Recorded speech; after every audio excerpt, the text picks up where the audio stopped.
Good evening, students. B.Farm final year students. GPAT related एक important point आहे. GPAT result लागलेला आहे. तुम्ही NEBMS पोर्टलवरून तुमचा रिझल्ट डाउनलोड करून ठेवा. तो PDF फॉर्ममध्ये ठेवा, तुमच्या गुगल ड्राईव्हला और तुमच्या मेलला अपलोड करून ठेवा.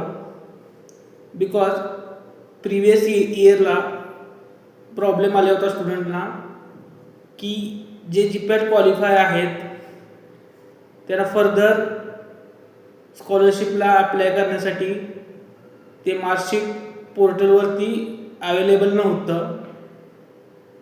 आणि जे क्वालिफाय नसतील त्यांना M.Pharmला ॲडमिशन घ्यायचं असेल